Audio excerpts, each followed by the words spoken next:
Three Questions by Leo Tolstoy. The thought came to a certain king that he would never fail if he knew three things. These three things were: what is the right time to begin something? Which people should he listen to? What is the most important thing for him to do? The king therefore sent messengers throughout his kingdom,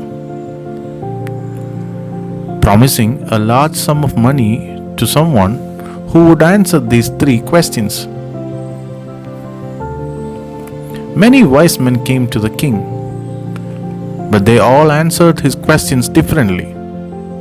In reply to the first question, some said the king must prepare a timetable and then follow it strictly.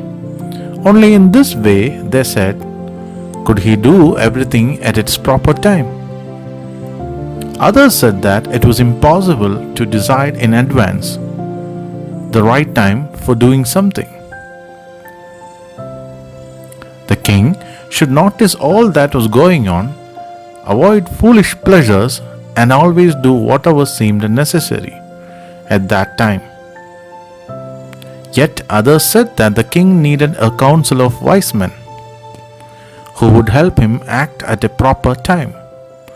This was because one man would find it impossible to decide correctly without help from others, the right time for every action. But then others said that there were some things which could be urgent. These things could not wait for the decision of the council. In order to decide the right time for doing something, it is necessary to look into the future, and only magicians could do that. The king therefore would have to go to the magicians. In their answers to the second question, some said that the people most necessary to the king were his counselors. Others said the priests. A few others chose the doctors, and yet others said that his soldiers were the most necessary. To the third question, some said science, others chose fighting, and yet others religious worship. As the answers to his questions were so different, the king was not satisfied and gave no reward. Instead, he decided to seek the advice of a certain hermit who was widely known for his wisdom.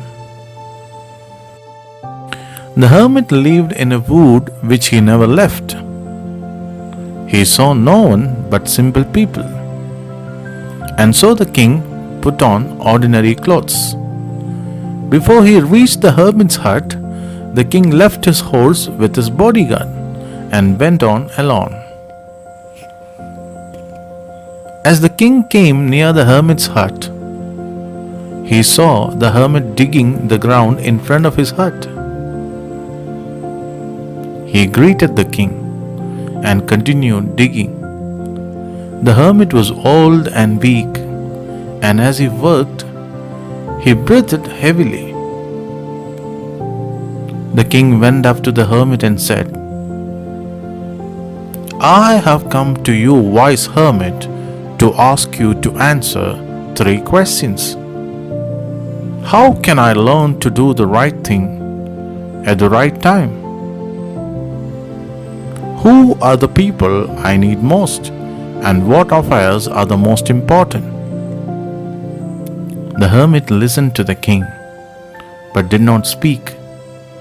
He went on digging. "You are tired," said the king. "Let me take the spade and work in your place."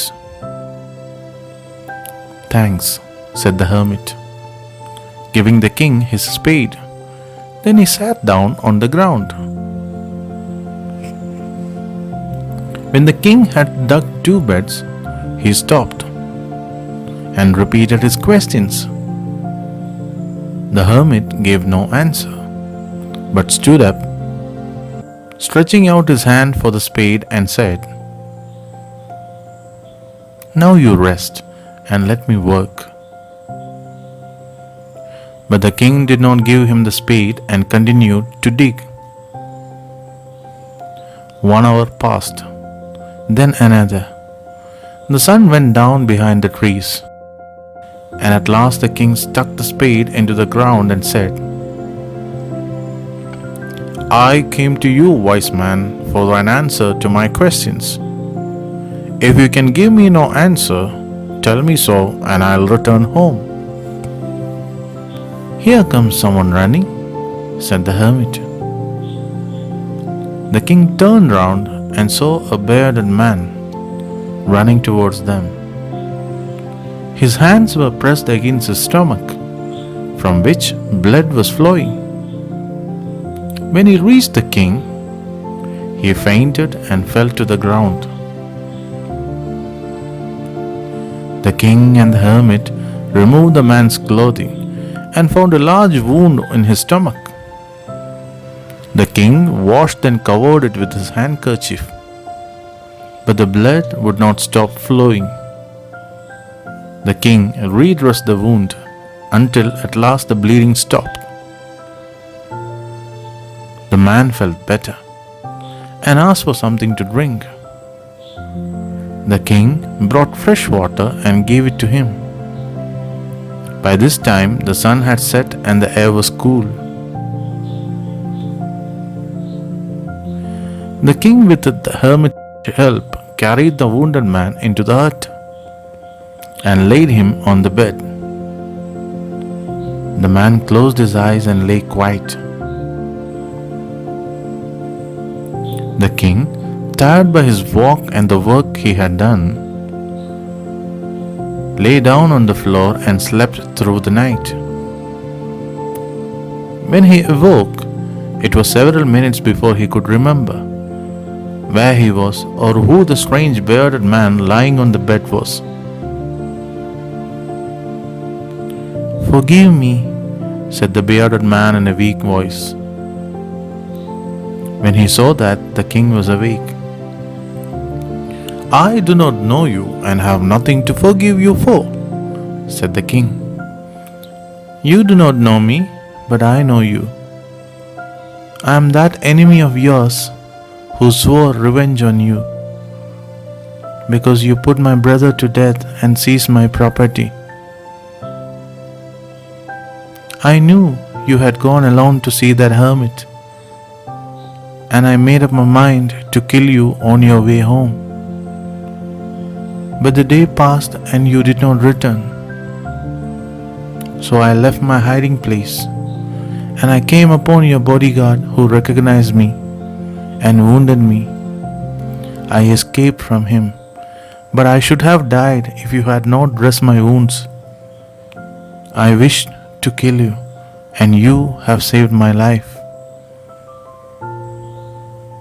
Now, if I live, I will serve you as your most faithful servant, and will order my sons to do the same.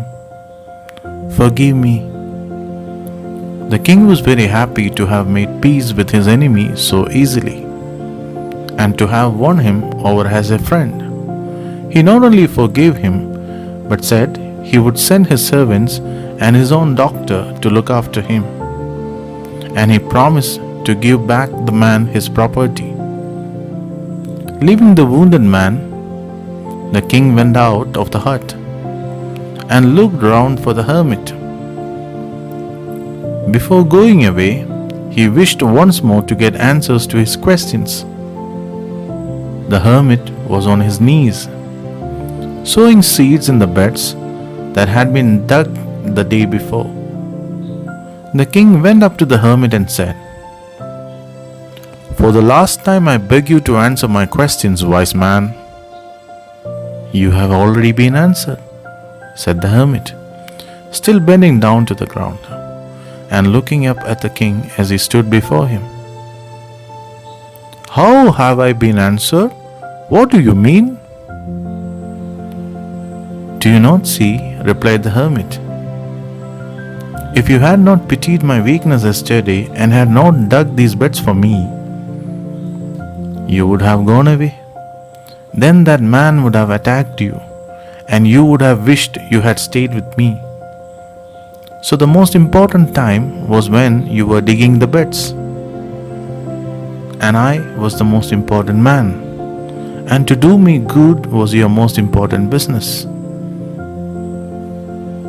Afterwards, when the man ran to us, the most important time was when you were caring for him. Because if you had not dressed his wounds, he would have died without having made peace with you. So he was the most important man, and what you did for him was your most important business. Remember then, there is only one time that is important, and that time is now. It is the most important time because it is the only time we have any power to act. The most necessary person is the person you are with at a particular moment. For no one knows what will happen in the future and whether we will meet anyone else. The most important business is to do that person good, because we were sent into this world for that purpose alone.